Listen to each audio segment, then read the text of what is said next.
നിന്നോട് ചോദിക്കാനുള്ള ഒരു കള്ള ഹദീസും പിടിച്ച് കള്ളത്തരം പറഞ്ഞ് മുവഹിദുകളെ ശിർക്കിലേക്ക് കൊണ്ടുപോവുകയാണോ? ഇതാണോ ഹദീസ് പണ്ഡിതന്മാരുടെ പണി? ഏത് ഹദീസാണോ നീ ഓതിയത്?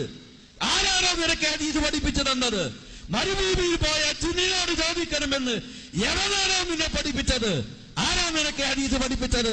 ആ മുഹദ്ദിസിനെ കൊണ്ടുവാ ഇങ്ങോട്ട്. ധൈര്യമുണ്ടെങ്കിൽ കൊണ്ടുവാ ഇങ്ങോട്ട്. ഹദീസ് പഠിപ്പിച്ചു തരാം.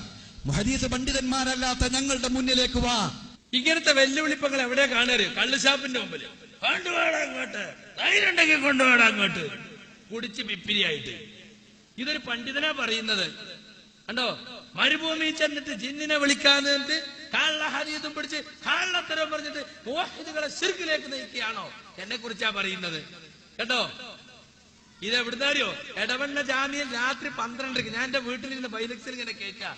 നട്ടപ്പാതിരാക്ക് ആരുമില്ലല്ലോ, ആളില്ലാത്ത പോസ്റ്റ് ഗോളടിക്കല്ലേ, കൊണ്ടുപോടാ അങ്ങോട്ട്, ധൈര്യം ഉണ്ടെങ്കിൽ. ആരുമില്ല, മൂപ്പര മുരീദന്മാര് മാത്രമല്ലേ ഉള്ളൂ. പച്ച നുണ പറഞ്ഞിട്ട്. അപ്പൊ എന്തിനാരിയോ?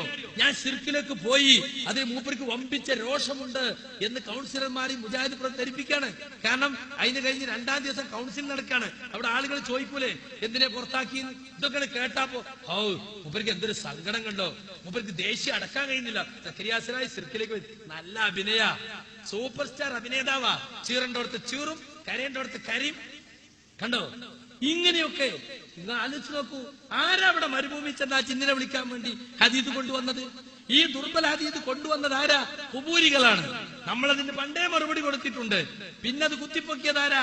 മടവൂർ വിഭാഗമാണ്. അതിനും നമ്മൾ മറുപടി കൊടുത്തിട്ടുണ്ട്. അത് നമ്മളെ പേരിൽ ശിർക്കാരോപിക്കാൻ ഇവര് കൊണ്ടുവരിക. സക്കരിയാസലായി കൊണ്ടുവന്നതല്ലാതെ. ഞാനൊരു മരുഭൂമിയിൽ ചെന്നിട്ട് ജിന്നിനെ വിളിക്കാൻ എന്ന് പറഞ്ഞ ഒരു ക്ലിപ്പെങ്കിലും ഇവർക്ക് കാണിക്കാൻ സാധിക്കുമോ?